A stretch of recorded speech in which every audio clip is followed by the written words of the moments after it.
Hello दोस्तों, कैसे हैं आप लोग। आशा करते हैं कि आप लोग अच्छे होंगे, स्वस्थ होंगे। चलिए आज का सेशन स्टार्ट कर रहे हैं। अवर सुब्रमण्यम को किस कंपनी को में एआई डिपार्टमेंट का उपाध्यक्ष नियुक्त किया गया है। गूगल में किया गया है, एप्पल में किया गया है, माइक्रोसॉफ्ट में किया गया है या मेटा में किया गया है। क्वेश्चन कह रहा है आप लोग का, अवर सुब्रमण्यम जो है उनको किस कंपनी में एआई डिपार्टमेंट का अध्यक्ष नियुक्त किया गया है। तो अवर सुब्रमण्यम को जो एआई डिपार्टमेंट का जो अध्यक्ष नियुक्त किया है, एप्पल कंपनी द्वारा अध्यक्ष नियुक्त किया गया है एआई डिपार्टमेंट में। NHAI और रिलायंस जियो ने किस विषय पर MOU साइन किया है।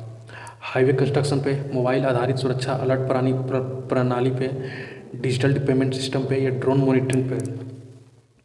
NHAI और रिलायंस जियो ने किस विषय पर MOU साइन किया है। चार ऑप्शन है आप लोग को, चारों में से देख कर एक आंसर की अलग करना। हाईवे कंस्ट्रक्शन पे उन्होंने साइन किया है, या मोबाइल आधारित सुरक्षा अलर्ट प्रणाली पे किया है, या डिजिटल पेमेंट सिस्टम पे किया है, या ड्रोन मॉनिटरिंग पे किया है। तो हो जाएगा आप लोग का ऑप्शन भी, मोबाइल आधारित सुरक्षा अलर्ट प्रणाली पे किया। आप लोग को कल मैंने आप लोग को क्वेश्चन भी कराया था। भारत सरकार जो है संचार साथी ऐप हर लोगों को मोबाइल में प्री इंस्टॉल या सिस्टम अपडेट के माध्यम से जो लाना चाह रही थी, वो लोकसभा में विपक्षी टीम के कारण, हंगामा के कारण उनको अनिवार्यता ख़त्म कर दिया गया है ना।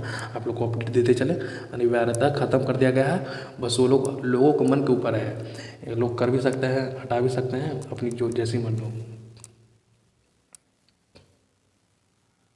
भारत के 10 वर्षीय सरकारी बॉन्ड यील्ड्स अमेरिकन ट्रेजरी से लगभग कितने प्रतिशत अधिक है। 1.2% या 1.8% या 2.5% या 3.1%। भारत के 10 वर्षीय सरकारी बॉन्ड यील्ड अमेरिकी ट्रेजरी से लगभग कितने प्रतिशत अधिक है। तो अमेरिका से भारत का जो 10 वर्षीय सरकारी बॉन्ड यील्ड है वो 2.5% अधिक है।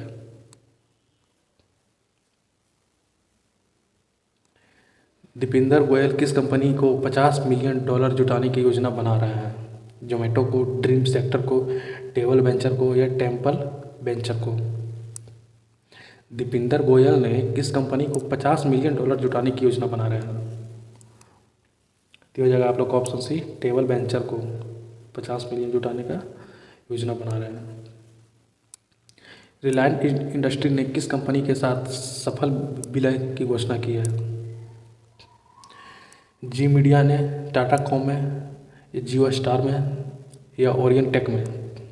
रिलायंस इंडस्ट्री ने किस कंपनी के साथ सफल विलय की घोषणा किया है। तो ये हो जाएगा आप लोग का रिलायंस जो कंपनी हो, जियो स्टार के साथ वो पूरी तरह से विलय होंगे। और आप लोग को पता होगा कि ये जियो स्टार किसी और का नहीं है। जियो स्टार ये अंबानी का ही है, उन्होंने खरीद लिया है, तो वो अपना ही कंपनी में अपनी कंपनी को विलय कर रहे हैं।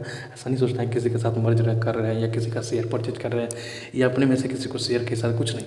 वो अपना कंपनी था, दो अलग अलग था, उसी में से मर्ज करके एक बना लेंगे।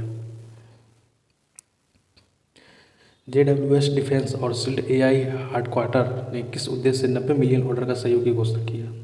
रेल इंजन निर्माण के पर्पज से, सैटेलाइट निर्माण के पर्पज से, या बैटरी ड्रोन निर्माण के पर्पज से, या 5G इंफ्रास्ट्रक्चर के उद्देश्य से। JWS डिफेंस और शील्ड AI हेडक्वार्टर ने किस उद्देश्य से 90 मिलियन डॉलर का सहयोग की घोषणा की है। तो वो जो किए हैं बैटरी ड्रोन निर्माण बनाने के उद्देश्य से जो है 90 मिलियन की सहयोग की घोषणा की है। क्या या किधर हो गया क्वेश्चन मेरा। टाटा कम्युनिकेशन ने किस उद्योग के लिए AI फार्मा अधिग्रहण किया है। कृषि क्षेत्र में, मैन्युफैक्चरिंग और मजदूर प्रबंधन में, बैटरी सेक्टर, बैंकिंग सेक्टर में, रिटेल सप्लाई चेन में। टाटा कम्युनिकेशन ने किस उद्योग के लिए AI फार्म का अधिग्रहण किया है। तो ये हमारे क्या है, ऑप्शन बी हो जाएगा, मैन्युफैक्चर और मजदूर प्रबंधन के क्षेत्र में AI फार्मा अधिग्रहण किया है। सुजुकी ड्राइव ने 90 वर्षीय प्लास्टिक पेड्स फैक्ट्री का उत्पादन किस चीज़ से छूट देने की घोषणा की है। कस्टम ड्यूटी, GST टैक्स, आयात शुल्क, कार्बन टैक्स। क्वेश्चन है आप लोग का, सुजुकी ड्राइव ने 90 वर्षीय प्लास्टिक पेड्स फैक्ट्री का उत्पादन किस से छूट देने की घोषणा की है। तो ये जो छूट दिए हैं वो GST पर लगने वाला टैक्स से छूट देने की घोषणा की है। अमेरिकी सीनेट ने दोहरी नागरिकता समाप्त करने हेतु कौन सा एक्ट पेश किया है।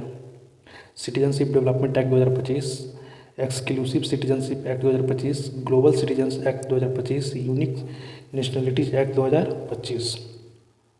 अमेरिकी सीनेट ने दोहरी नागरिकता समाप्त करने की कौन सी एक्ट पेश किया है? इन्होंने जो दोहरी नागरिकता समाप्त करने को जो एक्ट पेश किया है वो किया है एक्सक्लूसिव सिटीजनशिप एक्ट 2025। जनवरी 2026 में किस देश अंतर्राष्ट्रीय सिविट एक्सपो के 7वें संस्करण आयोजन होगा? Bharat, Japan, Korea, Colombia. Question है जनवरी 2026 में किस देश में अंतर्राष्ट्रीय सिविट एक्सपो के 7वें संस्करण का आयोजित होगा? तो ये जो होगा ये होगा कोरिया में, है ना, आप लोग को याद रखना है। भारत और मालदीव ने तिरुवनंतपुरम में संयुक्त सैन्य अभ्यास का कौन सा संस्करण शुरू किया है? एक्सक्यूवेरियन ने, मृत शक्ति, एक्स मैत्री या वॉरियर कॉम्बैक्ट। भारत और मालदीव दोनों ने मिलकर तिरुवनंतपुरम में संयुक्त सैन्य अभ्यास किया है, ये संस्करण है एक्सक्यूवेरियन में। प्रवीण कुमार को हाल ही में किस पद पर नियुक्त किया गया है?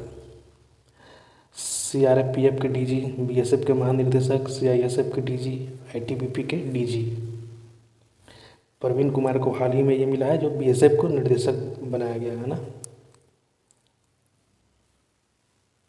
हाल ही में प्रधानमंत्री कृषि परिषद का नया नाम क्या घोषित किया गया है? प्रधानमंत्री के द्वारा जो कृषि परिषद का है वो नया नाम घोषित क्या किया गया? सेवा क्षेत्र योजना, आत्मनिर्भर कृषि मिशन, सेवा नीति, कृषि विकास परिसर। तो हो जाएगा ऑप्शन सी, जो कृषि परिषद का नया नाम घोषित किया गया है सेवा नीति। नागपुर विद्यालय में पहली महिला कुलपति के रूप में किसे नियुक्त किया गया है? शशि देशपांडे को, मालिनी क्षीरसागर को, अंजलि संवाद को, रश्मि लांद्रे को।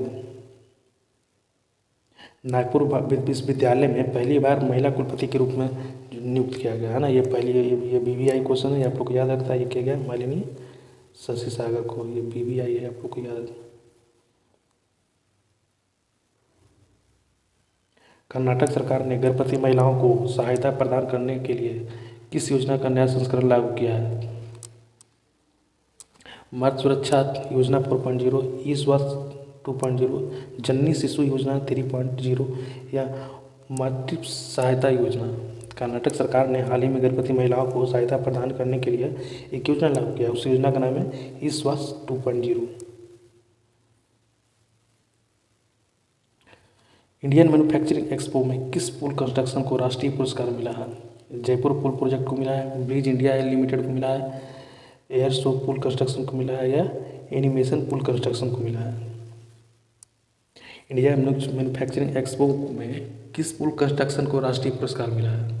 तो ये जो राष्ट्रीय पुरस्कार मिला है ये मिला है एश्योर्ड पुल कंस्ट्रक्शन को, है ना, एश्योर्ड पुल कंस्ट्रक्शन को राष्ट्रीय पुरस्कार मिला है। लंदन की किस फैशन शो में भारतीय डिजाइनर को सम्मान मिला है? ग्लोबल फैशन शो में, लंदन फैशन प्रीमियम में, लंदन स्टार डिजाइन अवार्ड में, लंदन एलिट फैशन शो में। लंदन की किस फैशन शो में भारतीय डिजाइनर को सम्मान किया गया है? तो ये जो है लंदन की एलिटी फैशन शो में भारतीय डिजाइनर को सम्मानित किया गया है। पूर्व इंग्लैंड क्रिकेटर जॉन सिम्स का कितने वर्ष की आयु में निधन हो गया? 58 वर्ष की उम्र में, 60 वर्ष की उम्र में, 62 वर्ष की उम्र में या 64 वर्ष की उम्र में? 64। तो पूर्व इंग्लैंड क्रिकेटर के जो जॉन सिम्स हैं उनका निधन हो गया ये 62 वर्ष की उम्र में।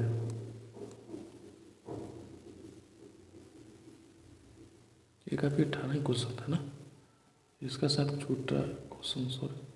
ठीक है भैया, ठीक है, तो आज का सेशन यहीं पे समाप्त करते हैं। आप लोग का एक ऑप्शन है बट क्वेश्चन उसका छूट गया प्रिंटिंग में, तो आज का सेशन यहीं पे समाप्त करते हैं और मिलते हैं कल नए सेशन के साथ। आप लोग कमेंट में जरूर बताइएगा और आप लोग का क्या चाहिए, किस तरह से चाहिए, टाइमिंग क्या बदलाव होना चाहिए, बस ये सुबह 6 बजे होना चाहिए। ठीक है।